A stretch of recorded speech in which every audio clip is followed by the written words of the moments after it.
Well, good evening, and it is night, actually. It's 10 past 10:30. I don't think I've ever made a video for the next day this late. I'm not sure if I did or not, but I don't remember. Anyway, the title for this video for the 12th of May is Love and Sexual Relationships. My friend gave me a book today, The Beginner's Guide to Sex in the Afterlife, an exploration of the extraordinary potential of sexual energy by David Staume, S-T-A-U-M-E.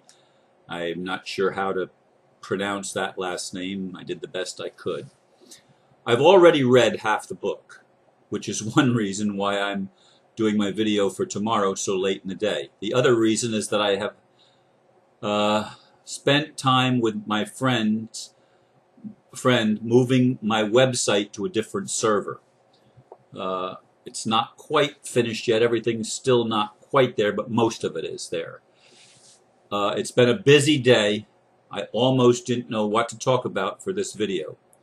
I'd like to address the issue of sexuality and relationships that has been the forefront of my exploration over the past month since I met the amazing lady I referenced in previous videos.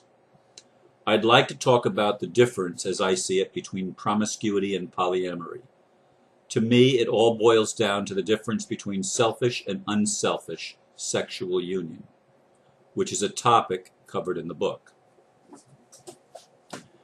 Indeed, the first 80 pages of the book, I'm on page 81, I'll start next. It's been talking about not just sexual relations with human beings, but sex in all of creation. Everything, including computers and technology, is sexual. And he does a good job of explaining how he derives that. But I found it extraordinarily fascinating, the difference between selfish and unselfish sexuality. Selfish sexuality is all about me, getting my needs met, and it's not really about the other person. She would just be a vessel for me to derive my pleasure or whatever. And that, to me, using sex in that manner, he makes it very clear, that brings up karmic things because you're not doing it from love, you're doing it for selfish gratification.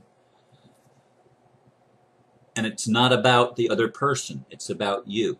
You do what you need to manipulate and coerce and even deceive the other person into helping you meet your needs. That motivation for sexual union is going to be damaging to your soul. And it's even damaging if you're married or not. It has nothing to do with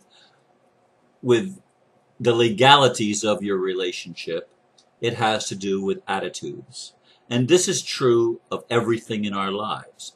If we have a good attitude towards something, it makes a world of difference than if we have the wrong attitude. And most of us in the human culture seem to have the wrong attitude about lots of things, which is why we have to have such a tremendous transformation, and why those of us that are working on healing, a major part of it is transmuting the energy that we've taken on ourselves and resolving some of the issues, the karmic issues that are embedded in our experience. Because love is the only thing that's going to produce the evolution of life, of everything. Evolution depends on love, and it is a sexual union. And you can have a sexual union that is promiscuous. Sex just for the sake of having sex with no commitment, no love, no caring, no anything. Well, I want you to know that I have no desire to ever be promiscuous. But since I've been exploring this idea that I can love more than one person, and here's the interesting thing. I actually do love a lot of people. And I love some ladies that would probably, or possibly anyway, be willing to make love, to have sex. One of the reasons I haven't is, as I've said in previous videos, is because I didn't see them as the partner that I wanted, only one partner for the rest of my life. I didn't see that. And so I wouldn't go there because I would be out of integrity. And integrity in sexuality to me is a huge issue. When I first met this lady and I found out she was married, that was the end of the story, till she explained to me the nature of her polyamorous viewpoint. And I got a chance to meet her husband, and I got a chance to meet some of her children and other people in her world. I had the opportunity to actually meet them, and I understand that she doesn't do anything behind anybody's back. She's extremely loving, extremely considerate. In fact, she's showing me and demonstrating to me how to love. Now, I was a bit frustrated yesterday because I wanted to spend some time with her privately. We've gone to a whole bunch of things where we're with other people, and oftentimes I don't get to spend the quality time just one-on-one with her that is so important to me. And she recognized, without me, before I even said it, she recognized the hurt that I felt, and she addressed it. In fact, that email came to me after I had actually done the video. She was aware, or was it before? I can't remember. But in any case, she acknowledged and that she didn't mean to hurt me. And she realizes, here's the other thing. Why do I care about whether I work? It's not so that I can get pleasure. It's so that I can make sure that I can be, that she can be receive pleasure. Because even when I've been in relationships, it's been extremely important to me to satisfy the lady that I'm with. It's not about me getting off. Oh, don't get me wrong. I enjoy orgasms just like everybody else.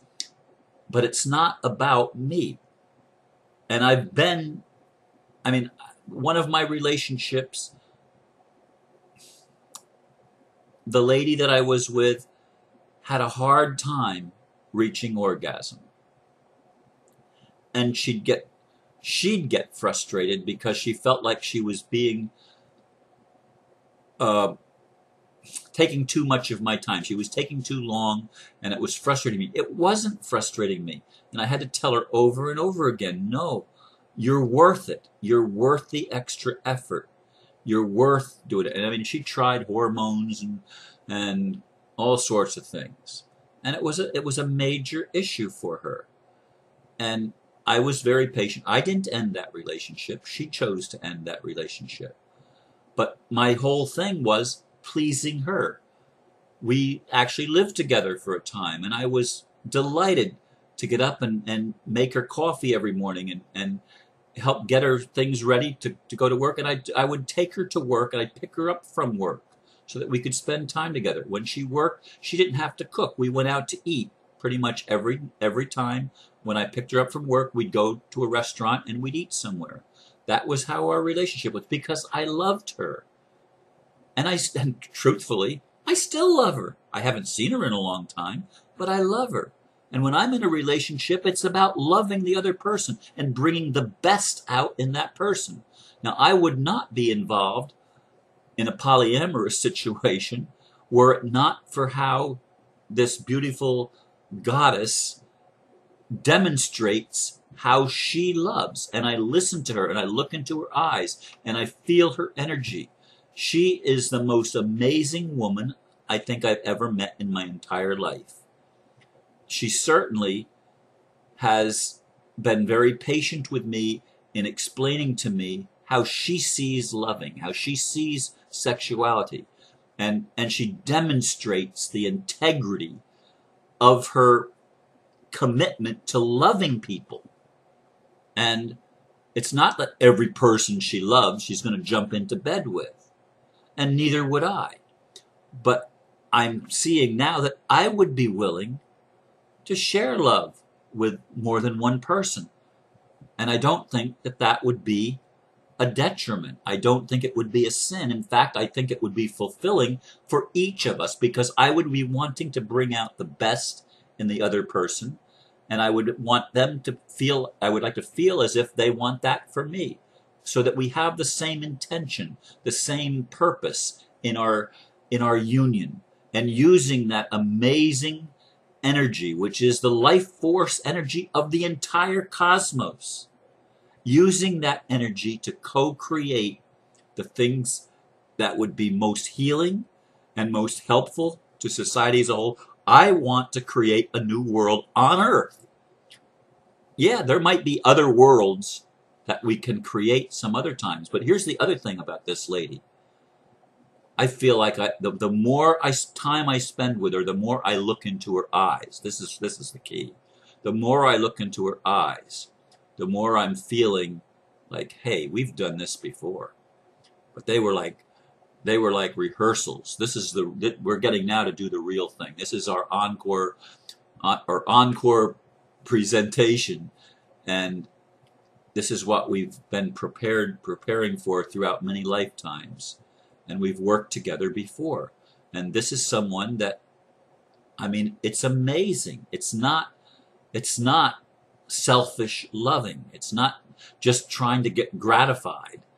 It's about bringing out the absolute best that we can bring out in the other person, helping them to awaken their gifts and use their gifts, and coming together and using the union to bless people around us, not just ourselves, but people in our world, so that we can touch and have the ripple effect that goes out and helps people resolve their own issues and heal themselves and become better people, because we love from our heart.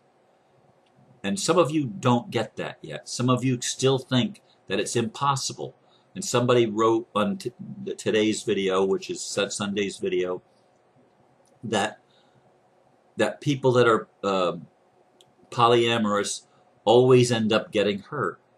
And there's probably some truth in that, because I've known polyamorous people in the past that did end up hurting each other and did end up in a not very nice situation. But again, it's how much are you willing to work through the programming and recognize the cultural conditioning that we have to overcome. I have cultural conditioning that I was raised with, that I have to overcome as I learn to love in a more free and open manner, where I'm willing to be truly loving to the people that I encounter. Now, that doesn't mean I'm going to have sex with a whole bunch of people. I don't think I can handle more than 2 or at the most 3 people at a time. I don't really know. I mean, I've never done that, so I'm clueless as to where I might be. But to allow myself to love, to really love somebody, and I don't know. The circumstance hasn't presented itself to me yet, so I don't know how I'm going to do it. But I want you to understand, if you have any capability of listening with an open heart and an open mind, I want you to understand the integrity that I bring into any relationship that I have. I mean, I am committed to being as authentic and genuine and honest as I possibly can be. That's my commitment to me. And because it's a commitment to me, it automatically carries out to the people in my world. And if we could all get to that place, we could create pretty quickly a much nicer world to live in. But most of us have been so wounded and so hurt by things that we just have not learned how to respond in a more wholesome and upright manner. And because of that, wounded people wound other people, and we keep hurting other people because we can't get past wanting to own them. We can't get past the fear of losing them, the fear of being alone, the fear of all sorts of fears, the fear of success and the fear of failure, which both work side by side with each other. we have the opportunity, if we will take it, to really grow, to really examine, to learn how to love like we've never loved before. And that love is the most powerful force for creation that exists in all of the cosmos. It is impossible to overcome that kind of a bond of love where there is no limitation placed on the relationship. You connect at the body level. You connect at the soul level. You connect at the spirit level. You connect at the emotional level. You connect at the astral level. I mean, the whole thing is amazing. I mean, my lower chakras are being activated. Her upper chakras are being activated in ways that they were not before. And this is an amazing thing. We are bringing the yin and yang into balance and into harmony. And I can see the work that's going on. Everything we've done so far is making love, preparation for making love, preparation for sexual union. And the sexual union is not about getting off.